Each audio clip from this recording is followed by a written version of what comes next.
welcome everyone to Sectastic. My name is Milat, and I got with me Matt. Hey, Matt. Hi, how are you doing? Doing good, and you? Very good. Looking forward to the interview. Awesome. Thank you so much for taking the time to have this virtual chat. Let's dive right in. Matt, you've been around in the cybersecurity industry for quite some time. Curious about your career development. How did you get where you are today? Well, can you be a bit more specific? How did I start, or like? Where do you start? Like, I guess after you finished your the school, like, what was your first way to get into this space? What motivated you to get into the cybersecurity space? And from there, what were the building blocks to reach where you are? So I got in security when I was like in middle school and high school. So it's when I started to do like reverse engineering. I was part of a cracking group. So that's kind of where I got all the reversing like engineering skills. And then I kind of got more interested into vulnerability research, like, and then forensic research, especially around like Windows kernel stuff, because a lot of things were undocumented. So it was a lot of fun to look into it and to document the undocumented. And yeah, that's kind of how I ended up focusing more and more on software engineering and Windows kernel development. Okay, so you started like at school, you were already reverse engineering stuff to figure out how things work under the hood. Correct. And that's got you into this space. Okay, and then after school, you're like an expert already on reverse engineering, and you're like looking around the job market, what is out there, and then you jumped into the space. Yeah, drop out of high school, then got a job after speaking at an Europol conference about like the Windows hibernation file. So then I got my first job as a researcher for the Dutch Ministry of Justice when I was like, I guess like 19. So that's where I started. Okay, that's fascinating. So you dropped off and then you end up working over there. And I think this is something I've been always saying, people, folks asking me, what do I need to study to get into the cybersecurity industry? And I always say, it depends, right? Because not everybody has to study to get into this industry, which makes it, I think, one of the unique industries out there. Okay, and from there, you took it from there and progressed in your career naturally. How long have you been now overall in this industry? A bit more than 15 years. 15 years, okay. And if you think about these 15 years from your career perspective, were there any moment that stood out where you made where you thought, okay, this is the moment where I felt most proud of that I am in this industry? Probably when I left the industry to do like something else, and at some point I was just tired of security, and I worked with a friend of mine, Matt, on like a startup that was doing application virtualization. So I took a break from security for like a few years, and then I came back into security. But during that break, we ended up writing a product, which is still commercialized for part of the VMware product line called the App Volume. So that was pretty cool, like to build a product to have people using it. So yeah. And since then, like the funny part is that coming back in security, things are kind of more or less the same, over the past, like, I don't know, like 5 years, 6 years, So there's a lot of things changing, and at the same time, there's a lot of things that are like still the same compared to like 10 years ago. Okay. Yeah. So interesting that you like moved out of security and then you came back. What was the reason for you to come back after you were already bored in this space? You went to explore something new, and then you made the decision to come back into this space. Yeah, good question. It's because it's fun, in general. Like every time it's just doing headlines. You have like problems, left and right. Actually, I had that chat with a friend of mine who's a journalist once, He has been covering like security for more than 20 years now. And but in general, like he's like a tech reporter at large, so he can cover like anything he wants.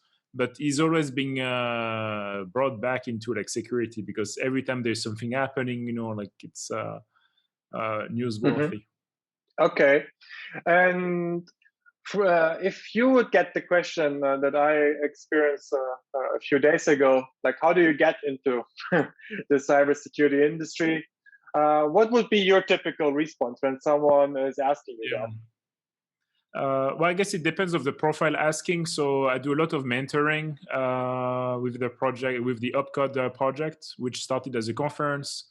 Now I'm helping a bunch of like communities in different countries, like to grow and also to develop, for like their own like workshops. For instance, now there is Suiche in Kenya doing a lot of workshops. So I've been helping them a lot over the past years to find like trainers and to like get funding, etc. The number one advice I give to everyone is to try to get a good background in software engineering, because if you know to write code and if you understand how products are working, which probably comes from like my reverse engineering background, it's very easy to do something in security because you can have a mindset where like if there's something you need to understand, you can write something quickly. Like writing a script is not a problem. Mhm. Whereas like the problem we see a lot in security is like even writing a script is a bit painful for a lot of people, and it should not. And now like the technology stacks are becoming like so complicated, and like you can see it with like cloud, mobile, web /system /firmware like virtualizing your environments, etc. That you need to understand how a computer is working. Like Yeah. there's a lot of security people who don't really understand how like those things are working. So software engineering is like a main skill, because it's easy to pivot in and out also. Yeah, absolutely. I can definitely relate to that. When I used to focus a lot on Windows, I would always give the recommendations. Like there's this book, right, for on Windows internals. I'm like, memorize it, right? So Yeah. you know what's happening under the hood, right? And that helps you Yeah. big time to understand the technologies that are out there afterwards. You mentioned your work about some of these communities like She Hacks and so on. I'm assuming this is next to your day life. Like, what made you decide to be so invested in building and helping these different communities? Good question. So, I mean, it kind of started like when I started like Upcode conference here, because like the community, as you know, is still growing in the region. 5 years ago, it was even like smaller. So I thought it would be a good excuse to bring like some talent from outside the region to have a conference here. Same thing also the conference in France like 10 years ago, where we were like bringing speakers from outside, from the US, etc. So that's something I always like to do. Mm-hmm. And then like I got in touch with some of the other communities where there is a huge talent pool in some of the like neighbor countries like Kenya or Nigeria, because they're like countries with like massive population, a lot of local talent.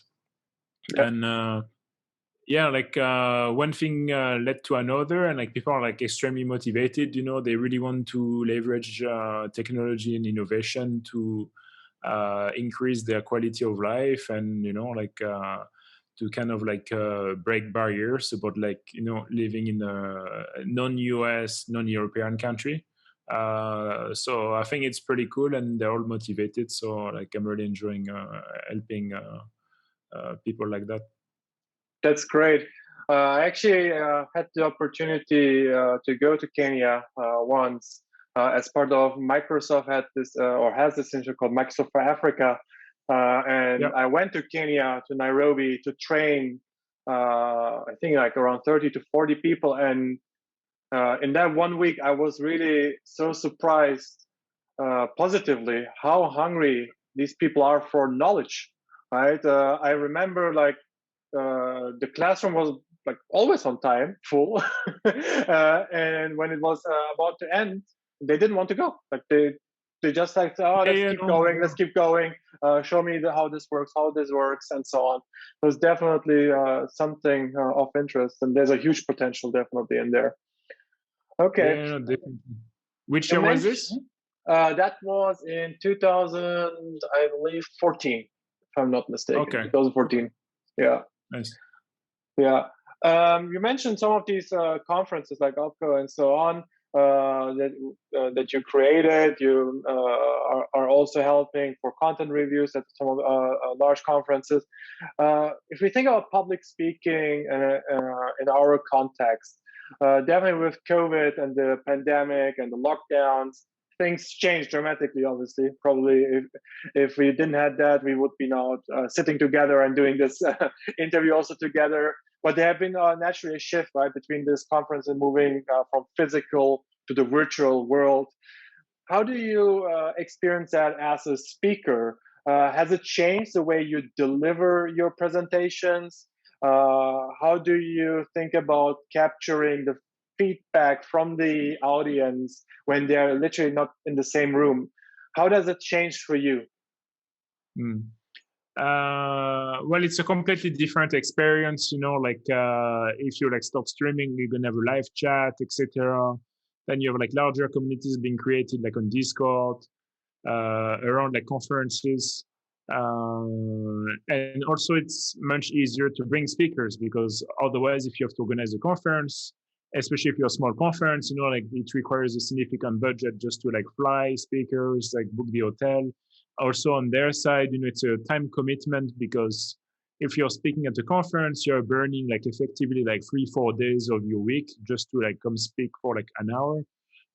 It's kind of cool when you're like a first time speaker, but I know for like a lot of speakers, even attending to conferences for like some people, it's just too expensive because you effectively like write off like few days of your week. Whereas like now you can just like jumping on a call, deliver like your presentation or like watch some videos like later on, you know, because of streaming, you know, like content is available online pretty much immediately after instead of having to wait like 3 to 6 months, you know, for like the videos to be like edited and uploaded or given to you on a CD, you know, like what used to happen with Black Hat and DEF CON in the past. Yeah. Okay. So a lot of pros on going virtual. Anything you miss from physical conferences live? I mean, a lot of people are missing stuff. Personally, like the traveling is just like it's too much, you know. So I'm liking the virtual format much better, you know. Like obviously, like you don't see the people, you don't interact on the same level, you know. Especially if you want to do like you know, like business meeting and stuff, you know, because usually like conferences just where you line up like 20 meetings a day, you know, like so you not do that virtually. But yeah, just a completely different format and way to deliver. Yeah, gotcha. Okay, fair enough. Okay, so let's switch gear and looking into the more the ins and outs of what's happening right now. All right, so I'm not gonna bore you with this usual question of what is your predictions of the threat landscape in the next 5 years, but let's talk about maybe two concrete instances that have been happening. I would love to have your perspective on it. Let's start with Solarigate. How did your experiences? What is your view on what happened there on a technical level, as well as if you have a view about how it was reported by the affected organizations and so on? Yeah. Well, I don't have all the information on the incident, but there's like two things I noted. Is like first, you know, you have like the EDR companies like speaking up as usual, saying, "Oh, we have like the snake oil solution that's gonna solve all your problems. Like just like get the product, or we're gonna deploy it, blah blah." And then most recently, like the executive of SolarWinds blaming an intern for like the SolarWind 123 password. Uh, you know, it just shows like even like months later, like after the incident, you know, like security is still like misunderstood, and you know, like people don't really give much of damn, about like when it comes to risk assessment, etc. So they're just gonna look for a scapegoat to blame, and for like whatever solution they can point to say like, hey, look, we have done something. So in that sense, it's like very disappointing. Like good for the companies that are managing to make money out of it, to sell like like that narrative. But as an expert, like nothing new, another like story which is like that. Same thing with the Microsoft like Exchange like issue, like just like releasing a bunch of like IOCs, for like web shells. A bunch of companies been affected, and by like next week, everyone is gonna have forgotten about it, and that's pretty much it. It's like until like the next incident happened in 2 weeks, saying like a government or like an hospital has been compromised again, and what are we doing? And then people are gonna start to argue like, oh, we should stop selling to China or whatever. It's like always the same like narrative that are like coming like in and out, and so just like political motives and like business motive as usual. Yeah, absolutely. It's something I can relate to, because for me, I was always saying, okay, so this week it's Solarigate, next week it is the exchange vulnerability. Before that, we had other things, WannaCry, NotPetya, whatever. It's like every month you have one or two things like this, and then it's almost like the media picks it up and everybody start talking about it. But you could pretty much look at some of these articles and just replace Solarigate with another name of an instance. It's pretty much the same. Yeah. There is an actor, they were successful, and now everybody is panicking. And then, like you said, the vendors will come in and say, we have the magic solution for it. Right? Yeah, and those are like the stories, that are being covered publicly. A lot of incidents are still like usually not even discovered. Yep. And a lot, like really like sophisticated attackers, like they don't go like detected, like even like for like which incident was that? Was it Solarigate when Microsoft said, oh, they have a team of like 10,000 engineers? I mean, like well, like we are just like like ants in that game, where like companies are making a like ridiculous amount of money and just like throwing random numbers, to make some of the shareholders happy. It's like so at this point, like the story of who is getting hacked or whatever, like doesn't really matter anymore. Yep, absolutely. So maybe it's a foundational question though. Like, how do we?